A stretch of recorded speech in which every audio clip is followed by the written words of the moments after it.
ለእኛ ለኢትዮጵያ ኦርቶዶክስ ተዋሕዶ ቤተክርስቲያን ሰንበታችን ናት። በአይሁድ መንገድ ግን በግ እያረድን አይደለም የምናከብራት። አሁን በጋችን ማን ሆኗል? ጌታችን ኢየሱስ ክርስቶስ ስለሆነ በሰንበት ጠብ አንገጥምም። በሰንበት እረፍት ነው የምንሰጠው፣ የተጣላን የምናስታርቀው።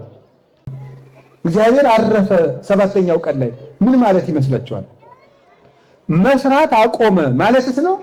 አይደለም። ሰንበት ማለት መስራት ማቆም አይደለም። ይግራ ነው። እግዚአብሔር ስራ ቆሞ ነው አረፈ የተባለ አላቆመም። እንደዚያማ እንዳይባል የዮሐንስ ወንጌል ምዕራፍ 5 ቁጥር 17 ላይ ጌታ ምን አለ?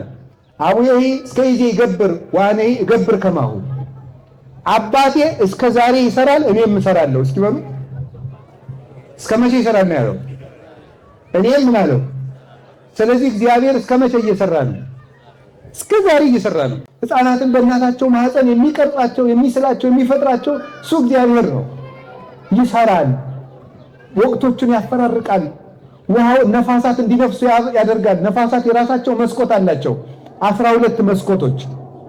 ከነዚያ መስኮቶች እየመጠነ ነፋስ እንዲነፍስ ያደርጋል። ነፋሳትን በማንፈስ ብርሃናትን በማመላለስ ፍትህ በመስጠት ጤና በመስጠት በማስተዳደር እግዚአብሔር እስከ ዛሬ ይሰራል። እሺ ካልደከመው ስራም ካላቆመ እግዚአብሔር አረፈ ማለት ምን ማለት ነው?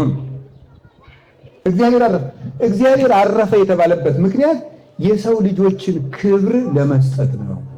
ሁለት ትርጉሞች ይሰጣል። ለጊዜው ብቻ በአዲስ ኪዳን ብዙ ትርጉም ነው ያለው። ለጊዜው ብቻ አንደኛው ትርጉም ምንድነው? አንድ ቀን አተረፈ እግዚአብሔር። 6 ቀን ነው የፈጠረ፣ አንድ ቀን አተረፈ። ለምንድን ነው ያተረፈው? አይ ቀን አልቆበት ነው እንጂ ፍጥረት እኮ አልጨረሰም ነበር እንዳይባል፣ የምፈልገውን ያህል ፍጥረት ፈጥሬ ጨርሻለሁ፣ ቀን አልቆብኝ አይደለም። አንድ ቀን ያተረፈበት ምክንያት ይሄ ነው። 6 ቀን እግዚአብሔር የሰራው ለምንድን ነው? አንድ ቀን መስራት አይችልም እግዚአብሔር? አንድ ቀን ብቻ አይደለም፣ አንድ ቅጽበት ቢያስብ መስራት አይቻለው? ይችላል? አይችልም? ለምንድን ነው 6 ቀን የፈጀው ይህንን ዓለም ለመፍጠር? ለምን ይመስላችኋል? መንፈሳዊ ትርጉሙን ነግራችኋል። ለጊዜው ግን ሁሉ የሚደረገው በጊዜ ነው። በምንድን ነው? የጊዜን ጥቅም እንድናውቅ ነው። 6 ቀን ዓለም የተፈጠረበት ቀን ነው። ስንት ቀን? እግዚአብሔር በ6 ቀን ዓለምን ፈጠረ። የጊዜን ጥቅም ይዩት ጎበዝ። 6 ቀን ማለት ዓለም የተፈጠረበት ነው። በቤተ ክርስቲያን አስተምህሮ 20 ዓለም ነው እግዚአብሔር የፈጠረው። 20 ዓለም። አሁን የምንኖርባት ዓለም 1/20ኛዋ ናት ማለት ነው። አፍሪካ፣ አንታርክቲካ፣ አውሮፓ፣ አውስትራሊያ፣ እንደዚህ ሰሜን አሜሪካ፣ ደቡብ አሜሪካ እንደዚህ የሚባሉት እነዚህ ተደምረው እግዚአብሔር ከፈጠረው ዓለም 1/20ኛው ውስጥ ነው ያለነው። ልብ በሉ። ይሄ ሁሉ ዓለም የፈጠረው እግዚአብሔር የመላእክት ቁጥራቸው እጅግ ሰፊ ነው። የመላእክትን ቁጥር ንገረኝ የምትል ከሆነ ይላል ሊቁ በአንድ ዓመት የሚዘንበውን የዝናብ ነጠብጣብ ቆጥረ ንገረኝ። ይቻላል? አይቻልም። ያን መቁጠር የማትችል ከሆነ መላእክትም አይቆጠሩም። ይሄንን ሁሉ ፍጥረት እግዚአብሔር በስንት ቀን ሰራው? በ6 ቀን። 6 ቀን እግዚአብሔር ይሄን ሁሉ ስራ ሰራበት። እናንተ ምን ሰራችሁበት? እንኳን በ6 ቀን በ60 ዓመት ምን ሰራችሁ? 60 ዓመት ሙሉ ስናበላሽ ሊኖር ነው። እግዚአብሔር ይቅር ይበለን። እኔንም ይጨምራል። አይዟችሁ፣ አብረን ኃጢአተኛ መሆናችን አይጠቅማችሁም እንጂ እኔም ጭምር ነው። ዘመናችንን አበላሽተናል። ጊዜያችሁን ተጠቀሙበት። ሰኞ ሲመጣ እንዲህ ብላችሁ አስቡ።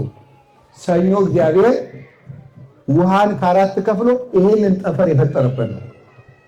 ይሁንላችሁ፣ ይሄን ጠፈር የዘረጋው ሰኞ ነው። እግዚአብሔር ሰኞ ሰማይን ፈጠረ። እኔ ደግሞ ሰኞ እንደው ምን ልስራ እንዳቅሜ ብላችሁ አስቡ። ሰኞ እኮ ሰማይ የተፈጠረበት፣ ሰማይ በተፈጠረበት ቀንማ እንዲህ ወራዳ ስራ አልሰራም ማለት አለባችሁ። እግዚአብሔር ማክሰኞ የምድር እጽዋትን በሙሉ የፈጠረበት ቀን ነው። እግዚአብሔር ምድር እንድታበቅል ባደረገበት ቀንማ እኔ ምድርን እንድትመክን አላደርግም ማለት። እግዚአብሔር ረቡዕ ይሄን የማይቆጠር ከዋክብትና ፀሐይ ጨረቃን ነው የፈጠረበት። እግዚአብሔር ብርሃን በፈጠረበት ቀንማ እኔ ጨለማ ውስጥ አልውልም ማለት።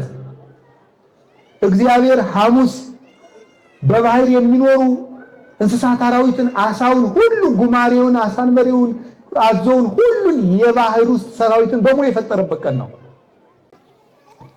ዓርብ እግዚአብሔር ሰው ፈጠረ። ምን ፈጠረ? ሰው ፈጠረ። እግዚአብሔር ዓርብ ፈጠረ። እናንተም እስኪ ዓርብ ሰው ፍጠሩ። ሰው ፍጠሩ ማለት ምን ማለት ነው? ዓርብ እግዚአብሔር ዓርብ ሰው ፈጥሯል። እኔም እስኪ ሰው ልፍጠር፣ ሰው ልገንባ በሉ እስኪ። ዓርብ ሲመጣ ቢያንስ ዓርብ ቀን ልጆቻችሁን የምትገነቡበት ቀን አድርጉት። የምትመክሩበት፣ የምታነቡበት። ልጅን ማብላት ብቻ ማሳደግ እንዳይመስላችሁ። ልጅን ማብላት በሬ እንደማድለብ ነው። ማስተማር ግን ሕይወት መስጠት ነው። አርአያ መሆን። 1000 ጊዜ ከመምከር አንድ ነገር ማሳየት ለሕፃናት ይበቃቸዋል። እስቲ እንግዲህ ደግሞ ለዚህች ዓለም የሚያስብ እንፍጠርላት። አስቡ ወይ በመንፈሳዊም አስቡ። እንዲሁ በአስኮላውም ራሱ ከተማራችሁ በአስኮላውም አስቡበት። እንዲሁ የሶቅራጥስን ያህል እንኳን መሆን ጥሩ ነው። በፍልስፍናውም አለመጠቅ ሶቅራጥስ አንድ ቀን የግሪክ ውስጥ አዲስ ነገር መናገሪያ የሚባል አደባባይ አለ። አሬዎስፋጎስ ይባላል። ማንም ሰው አዲስ ነገር ሲኖረው ሄዶ የሚያወራበት ነው። እና ሶቅራጥስ ሄዶ ቁጭ አለ እዚያ። ህዝቡ በሙሉ አዲስ ነገር ሶቅራጥስ ሊነግረን ነው ሲሉ ዝም። 3 ሰዓት ላይም ዝም፣ 6 ሰዓት ላይም ዝም፣ 9 ሰዓት አይ ምሳ በልተን እንምጣ ብለው ሲመጡም ዝም ተመልሰው፣ እስኪንጠብቀው ብለው እስከ ማታ ቢጠብቁት ዝም። ሌሎቹ ቤታቸው ሌሎች ጉዱን ሳናይማ እንሄድም ብለው አብረው አደሩ። ሲነጋ አለ ምን እያረክ ነበር ሲሉት እያሰቡ ሰው አሁን እና ምንድነው እሱ ያስተማራቸውስ አስቡ ነው። ይገርማል እኮ 24 ሰዓት አስቤ አንድ ጊዜ እናገራለሁ። የዚህ ዘመን ሰው ደግሞ 24 ሰዓት ያወራል፣ አንድ ጊዜ የማያስብ። የእውነቴን ነው። ይቅር በለኝ። መጠቅለል የሚባል ጀነራላይዜሽን የሚባል ነገር አለ። ሎጂኩን እዚያው ጣሉት። እንደ ሁላችን አጨፍጭፈን የምናስብም አለን ትላላችሁ ብዬ ነው። እሺ የምታስቡትን አያጠቃልለው። የማናስበው ነው ያልኩት። አስቡ፣ እንደው ስለ እግዚአብሔር አስቡ። እውነቴን ነገን አስቡ።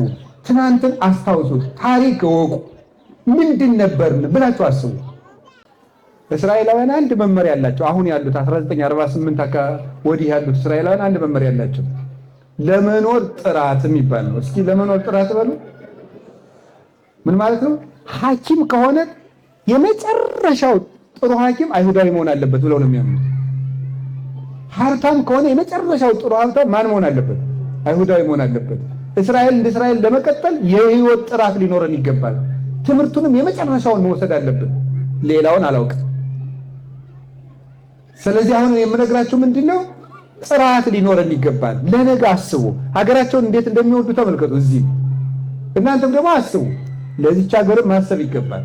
እስራኤልም እንዲቀጥሉ መጸለይ ያለብን። የእውነት እስራኤል ካልቀጠሉ ቅርሶቹም አይቀጥሉ። አብያተ ክርስቲያናቱ የምንሳለማቸው ቅዱሳት መካናትም አይቀጥሉ። አብረን ነው መጸለይ ያለብን፣ ለሀገራችንም ጭምር። ሰው መጸየፍ የለብንም። እግዚአብሔር በሚያውቀው እኛንም ከባዶነት ተቀብሎናልና ከቃሉ ጋር ናችሁ። እንዲህ አድርጎ እግዚአብሔር በስድስተኛው ቀን የፍጥረት ጉልላታ የሆነውን አዳምን ሰራ። ሊቃውንት በምን ይተረጉሙታል? ቤተ መንግስትን አዘጋጅቶ ንጉሱን በኋላ አምጥቶ እንደማስቀመጥ ይችን ዓለም ለአዳም ቤተ መንግስት አድርጎ ፈጥሮ ንጉሱን አዳምን ንግስቲቱን ሔዋንን በኋላ አምጥቶ ሾማቸው ይላል። ሰውን መጀመሪያ ያልፈጠረበት ለዚህ ነው። ድግስ ደግሶ ወዳጅን ጠርቶን አብላልኝ ጠጣልኝ እንደማለት እግዚአብሔር 6 ቀን የደገሰለት ብቸኛው ፍጡር ማን ነው? ሰው። በዚህ ክብር ሊሰማችሁ ይገባል። ዘመድ ወንድም እህት ባይኖራችሁ እኔ እኮ እግዚአብሔር 6 ቀን የደገሰልኝ ፍጡር ነኝ ማለት አለባችሁ። የእውነቴን ነው። እግዚአብሔር ሲሰራልን ነፋስ የተፈጠረ ለማን ነው? ለሰው። ፀሐይ የተፈጠረ ለማን ነው? ለሰው። ጨረቃ የተፈጠረ ለማን ነው? ለሰው።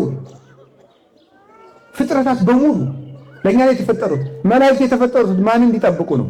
ሰውን ነው። ማንኛውም ግለሰብ ያመነ ይሁን ያላመነ 2 ጠባቂ መልአክ እንደሚሾምለት ታውቃላችሁ። እናንተ የምታደንቁት ግን 2 ጋርድ ያስከተለ ባለስልጣን ስታዩ ግርማ ገሌ ጋርድ ያለው ትላለህ። እናንተም እኮ አላችሁ። ለዚያው የማይክድ ጋርድ ነው። ጋርድስ ሊክድ ይችላል፣ ግን የማይለወጡ ጠባቂዎች አሉ ለእያንዳንዳችን። እግዚአብሔር በምድር አንግሶናል። ስንተኛም አንድ ጠባቂ መልአክ አለ የማይተኛ። እኛ ተኝተን ሰላም የምናድረው ሰይጣን አዝኖልን መሰላችሁ? ጣራውን እኮ አፍርሶ ቢጭነን ደስ ይለዋል። ታዲያ ለምንድን ነው ሰላም የምናድረው? የማይተኛ መልአክ እግዚአብሔር እዚያ ስላስቀመጠልን የማይተኛው አምላካችን ባልንበት ሁለን የምንገባው ጠባቂ መልአክ ስላለን። ሰው ንጉሥ ነው። ሶስተኛው ምን ያሉ ሊቃውንት ቤት ሰርቶ ጉልላቱ መጨረሻ ላይ እንደሚያስቀምጡት ይሄንን ዓለም ፈጥሮ እግዚአብሔር የፍጥረት ጉልላት የሆነውን ሰውን መጨረሻ ፈጠረው ይላል። ሰው ልዩ ፍጥረት ነው። ንገራችሁ ልዩ ፍጥረትነቱን ከምናደንቅበት አንዱና ጌታ ዮሐንስ ወንጌል ምዕራፍ 16 ላይ ሲናገር ልትወልድ እንደተቃረበች ሴት እንደዚሁ ታዝናላችሁ፣ ሴቲቱ ግን በወለደች ጊዜ ደስ ይላታል። ለምን? ሰው ወልዳለችና ይላል። ሰው ወልዳለች ማለት ሰው የማን መልክ ነው? የእግዚአብሔር መልክ ነው። ሰው የእግዚአብሔር መልክ ስለሆነ ሰውየውን ስታይ እግዚአብሔርን ስለምታይ ምጧን ትረሳዋለች። የሕፃናት መልክ የማን መልክ ስለሆነ ነው? የእግዚአብሔር መልክ ነው። እኛ በአርአያ እግዚአብሔር የተፈጠርን ነን። ንገራችሁ ስለ ሰው ተፈጥሮ ሶስት ነገሮችን። የመጀመሪያው ሰው በእግዚአብሔር መልክ ተፈጠረ የሚለው እንድታውቁ። ምንድነው ሰው በእግዚአብሔር መልክ ተፈጠረ የሚባለው? አንደኛው ሰው እንደዚሁ ቁመናው እግዚአብሔርን ይመስላል። አይን እንዳለን እግዚአብሔር አይን አለው። ቁመት እንዳለን ቁመት አለው እግዚአብሔር። እጅ እንዳለው እግርም የእሱ ረቂቅ የኛ ግዙፍ ነው። አንደኛው በቅርጻችን እግዚአብሔር እንመስላለን ሰዎች ብቻ። ሁለተኛ በነፍስና በስጋችን። ከዚያ በፊት አንድ ነገር ልንገራችሁ። በቅርጻችን አንድ፣ ሁለተኛው በነፍሳችን ተፈጥሮ ሰው ልብ አለው። ልብ በሉ እንጂ። ቀጥሎ ምን አለው? ቃል በሉ። ቀጥሎ ምን አለው? እስትንፋስ አለው። ስንት ሰው ይባላል ታዲያ? አንድ ሰው። ልብ ስል አብ በሉ። ልብ፣ ቃል፣ እስትንፋስ ስንት እግዚአብሔር ይባላሉ? አንድ እግዚአብሔር ይባላሉ። ቴዎዶጦስ ዘእንቆራ የሚባል ሊቅ ነው የተረጎመው። እንቆራ ማለት አንካራ ቱርክ ውስጥ ያለች ከተማ ናት። ዛሬ አንካራ ናት። እዚያ የነበረ ሊቅ ነው። 4ኛው ክፍለ ዘመን የነበረ የቤተክርስቲያን ሊቅ። ልብ አብ እንደ ልብ ነው፣ ወልድ እንደ ቃል ነው፣ መንፈስ ቅዱስ እንደ እስትንፋስ ነው ብሎ ተርጉሟል። ግን ሰውየው አንድ ሰው ነው እንጂ ሶስት ሰው አይባልም። እኛ ሥላሴም ሶስት አካላት ቢኖራቸው አንድ አምላክ ናቸው ይላል። ስለዚህ ሰው እግዚአብሔርን ይመስላል የተባለው በአሳቢነቱ በእውነት ተናጋሪነቱና እስትንፋስ ማለት ሕያው ስራ በመስራቱ ነው። ሰው እግዚአብሔርን ይመስላል ማለት ነው። ሶስተኛ እግዚአብሔርን የምንመስለው ለምንድን ነው? ሰው ነፍስና ስጋ ነው። እስኪ ነፍስና ስጋ በሉ። ምን አላችሁኝ? ግን ስንት ሰው ነው? አሁን ስንት ሰው ነኝ? ስለዚህ አባ መጣ ነው የምትሉ እንጂ አባ መጣ ነው እንጂ የምትሉት ነፍስና ስጋ መጡ ትላላችሁ። አንድ ሰው ብላችሁ ትጠሩኛላችሁ። ግን ምን አለኝ? ነፍስና ምን ስጋ አለ። ግን ስንት ነኝ? ሰውየው አንድ። ክርስቶስ አምላክ ነው። አምላክ በሉ። ሰው ነው። ስንት ነው? ግን አንድ ነው። ግን ደግሞ ስጋ ወደ ነፍስነት ተለውጧል? አልተለወጠም። ነፍስም ወደ ስጋነት አልተለወጠም። ሁለት ግን ደግሞ አይደለም። መለኮት ወደ ስጋነት አልተለወጠም። ስጋ ወደ መለኮትነት አልተለወጠም። ክርስቶስ አንድ አካል አንድ ባህሪ ተዋህዶ ማለት ነው። ከካቶሊኮች የተለየ ነው። በዚህ 451 ዓመተ ምህረት አንድ አካል አንድ ባህሪ ነው። ሞኖ አይደለንም።